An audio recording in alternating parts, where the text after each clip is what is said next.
मैं ज्योतिर्विद डॉक्टर गजेंद्राचार्य, प्रकाशक विशाल ज्योतिष कार्यालय 2037/3 बोधगया मठ बैजनाथा कमच्छा वाराणसी से यूट्यूब चैनल के माध्यम से अपने सभी सब्सक्राइबर लोग के लिए तथा संपूर्ण देशवासियों को ज्योतिष शास्त्र का विशेष ज्ञान प्राप्ति हेतु अपनी 25 रचनाओं में यह स्वर्णिम रचना बृहद ज्योतिष रहस्य है, जो कि 5151 पृष्ठों में 5005 कुंडलियों से युक्त शुद्ध हिंदी भाषा में 5 खंडों में विभक्त है।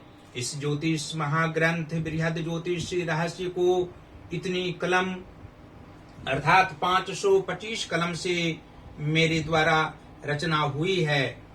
आज आप लोगों को जन्म कुंडली के प्रथम भाव में चंद्र तथा शुक्र ग्रह को विराजमान रहने का फल स्पष्ट शब्दों में वर्णन करने जा रहा हूं।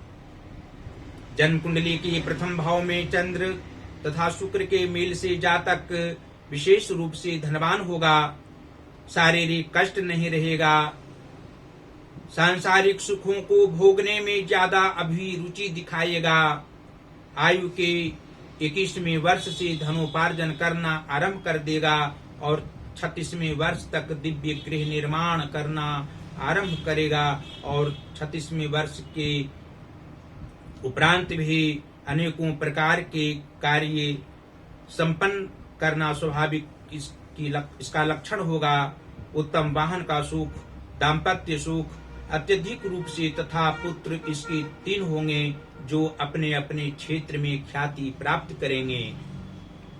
सभी दृष्टिकोण से शुक्र जातक को धनों के संग्रह करने की प्रेरणा देते रहेंगे।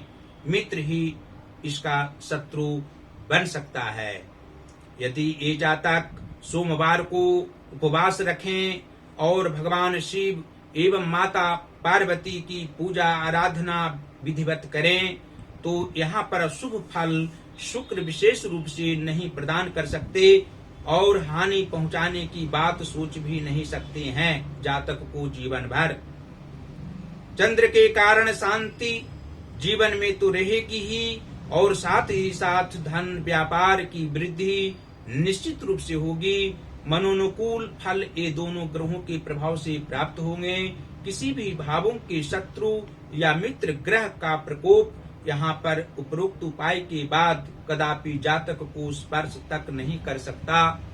और यह भी स्पष्ट शब्दों में आप लोग जान सकते हैं कि जन्म कुंडली के एकादश भाव के स्वामी शनि ग्रह हों तथा पंचम भाव के स्वामी सूर्य ग्रह हों तो जन्म कुंडली के प्रथम भाव स्थित चंद्र और शुक्र के प्रभाव से जातक को लाभ की संभावना 36वें वर्ष के उपरांत भी किसी भी रूप में कम नहीं होती है। जीवन के 56वें वर्ष तक विशेष धनोपार्जन करने की इच्छा जातक में रहा करती है और पुत्र सुख इनको अवश्य होता है। पुत्र की भावनाओं को ये समझने वाले होते हैं और पुत्र भी अपने पिता की भावनाओं को समझना अनिवार्य समझता है और अंत अवस्था में पिता को सभी प्रकार से प्रसन्न रखने वाला होता है, शारीरिक रूप से सेवा करने वाला होता है। और जन्म कुंडली के 9वें भाव के स्वामी गुरु बृहस्पति हों तथा धन भाव के स्वामी अर्थात द्वितीय भाव के स्वामी शुक्र ग्रह हों तो प्रथम भाव स्थित अर्थात लग्न भाव स्थित चंद्र और शुक्र के प्रभाव से जातक को भाग्योदय में वृद्धि प्रत्येक काल में होती है। ऐसे तो 26वें वर्ष में इनका भाग्योदय होता है। इससे पहले भी धनोपार्जन ये जातक कर सकते हैं। धन का अभाव जीवन के पूर्वार्ध भाग तथा उत्तरार्ध भाग में भी नहीं रहता है। जातक अनेकों सांसारिक परीक्षाओं में उत्तीर्ण होते हैं। पारिवारिक क्षेत्र हो या सामाजिक क्षेत्र हो, संघर्ष इन्हें करने पड़ते हैं और जन्म कुंडली के कर्म भाव के स्वामी अर्थात दशम भाव के स्वामी शनि ग्रह हों तथा मातृ भाव के स्वामी चंद्रमा हों तो प्रथम भाव स्थित चंद्र तथा शुक्र के प्रभाव से जातक को कर्म में व्यवधान उत्पन्न कभी कभी आकस्मिक रूप में होता है। सहयोगी जनों से सहयोग प्राप्त नहीं होता है और ऐसे भी इनके सहयोगी जन होते हैं जो इनकी सहायता करने में तत्परता दिखाते हैं, प्रसन्न रहने वाले होते हैं, इनकी इच्छाओं को समझने वाले होते हैं, लेकिन विशेष रूप से पूर्वार्ध भाग में मित्र की प्राप्ति इन्हें नहीं होती है, मित्र से सुख नहीं होता है। मित्र इनकी भावनाओं को आयु के 36वें वर्ष से पूर्व नहीं समझने वाले होते हैं और जन्म कुंडली के सप्तम भाव के स्वामी शुक्र ग्रह हों तथा लग्नेश अर्थात प्रथम भाव के स्वामी मंगल ग्रह हों तो प्रथम भाव स्थित चंद्र और शुक्र के प्रभाव से जातक को दाम्पत्य सुख में व्यवधान उत्पन्न नहीं होता है। दाम्पत्य जीवन में हर प्रकार के सुख भी होते हैं और कभी कभी मानसिक तनाव भी होना स्वाभाविक है।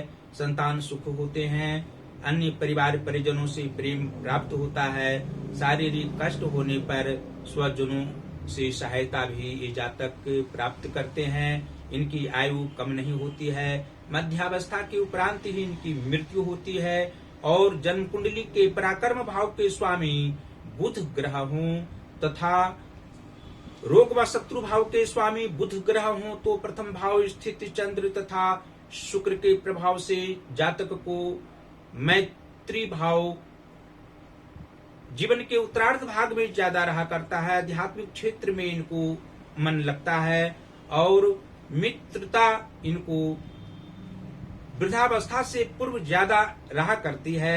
हर व्यक्ति से मित्रता स्थापित करने में माहिर उस काल में होते हैं और आध्यात्मिकता भी इनमें बनी हुई रहती है।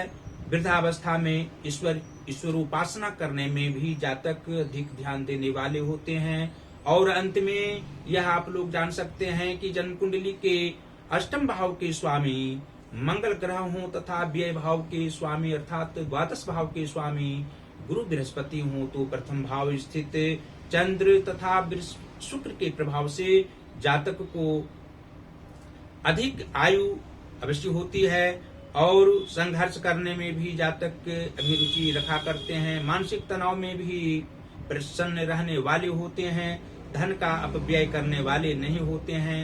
धन का अपव्यय होने पर भी मानसिक कष्ट इन्हें कम होना ज्योतिषीय दृष्टिकोण से स्पष्ट है और जन्म कुंडली के नीच भावों में यदि शुभ ग्रह मार्गी ग्रह बैठे हों और उच्च भावों में पापक ग्रह बैठे हों तो जातक को कभी कभी मानसिक तनाव चंद्र तथा शुक्र के कारण हो सकता है। मानसिक परेशानियों की सामना करनी पड़ सकती है, आकस्मिक सांसारिक दुख प्राप्त हो सकते हैं।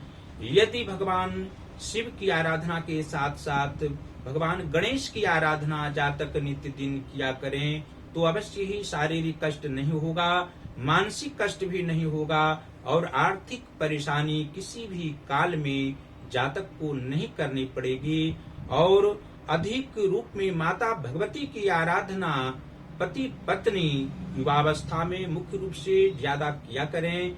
इससे आपको हर प्रकार के सुख प्राप्त होंगे, मनोवांछित फल प्राप्त होंगे और अधिक से अधिक यात्राओं में शुभ फल प्राप्त होना स्वाभाविक बात होगी।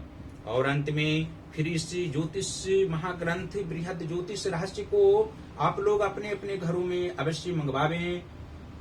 पुस्तकालय में आप लोग इसको रख सकते हैं। इस ज्योतिष महाग्रंथ बृहद ज्योतिष रहस्य को विद्यालय हो, प्राथमिक विद्यालय से लेकर विश्वविद्यालय तक रखने पर अवश्य ही अनेकों जन का कल्याण होगा। ज्योतिषीय ज्ञान होना स्वाभाविक बात होगी। जातक कोई भी जातक किसी भी धर्म के जातक इसको अध्ययन करेंगे, पाठक अध्ययन करेंगे तो अवश्य ही ज्योतिषीय ज्ञान होगा और ग्रह से जो समस्याएं उत्पन्न होती हैं उसका निदान होना, इसको अध्ययन करने से, इसका अध्ययन करने से अवश्य ही अनिवार्य है, 100% सुख प्राप्त होना अनिवार्य है। इसको मंगवाने के लिए हमसे सीधा संपर्क कर सकते हैं और साथ ही हम प्रकाशकीय कार्य करते हैं। यहाँ से आप लोग हिंदी का पुस्तक प्रकाशित करा सकते हैं, संस्कृत का पुस्तक प्रकाशित करा सकते हैं, इंग्लिश बुक भी प्रकाशित यहाँ से करा सकते हैं। सीधा संपर्क हमसे आप लोग कर सकते हैं। पहला संपर्क का नंबर है, जो मेरा व्हाट्सएप नंबर है 94 51 22 87 और 47। दूसरा नंबर है जो मेरा पेटीएम नंबर है 88 40 76 17 और 92। साथ ही इस समय आप लोग के संज्ञान में हम दर्शाना चाहते हैं कि अपनी 25 रचनाओं में जो मेरी 18वीं रचना वाक्योपदेश है, 3333 वर्णानुक्रम उपदेशात्मक वाक्यों में, उसका एक एक वाक्य इंस्टाग्राम पर हम पोस्ट कर रहे हैं। 122 वीडियो अभी तक हम उसमें पोस्ट कर चुके हैं। ज्योतिष महाज्ञान अकाउंट हमारा है, उस अकाउंट को अवश्य ही आप लोग देखें, खोलें और हमारी वीडियो का उपदेशात्मक वाक्य का आप लोग आनंद उठावें, ज्ञान प्राप्त करें, आत्मिक ज्ञान प्राप्त करें। साथ ही फेसबुक पर भी हमारी सभी वीडियो को आप देख सकते हैं। जो यूट्यूब पर हम वीडियो देते हैं उसको आप फेसबुक पर देख सकते हैं, इंस्टाग्राम पर जो वीडियो देते हैं उसको देख सकते हैं। गजेंद्राचार्य ज्योतिर्विद आईडी है, फेसबुक आईडी हमारी है। आप लोग अवश्य उसको खोलें, उस आईडी को, और आप लोग ज्ञान प्राप्त करें। साथ ही यूट्यूब पर जो ज्योतिष महाज्ञान हमारा चैनल है उसको अवश्य ही आप लोग सब्सक्राइब करें, घंटे का बटन दबाना कदापि ना भूलें और हमारी इस वीडियो को आप लोग शेयर करते रहें। देवाधिदेव महादेव भगवान श्री काशी विश्वनाथ जी की असीम कृपा आप लोगों पर निरंतर बनी हुई रहे। आप लोग सदैव स्वस्थ रहें, प्रसन्न रहें और परिवार जनों के साथ सुख में जीवन यापन करते रहें। और हमारी सभी वीडियो को अवश्य ही आप लोग देखते रहें, समझते रहें और ज्ञान वर्धन आप लोग करते रहें। आत्मिक खुशी हमको होगी। धन्यवाद।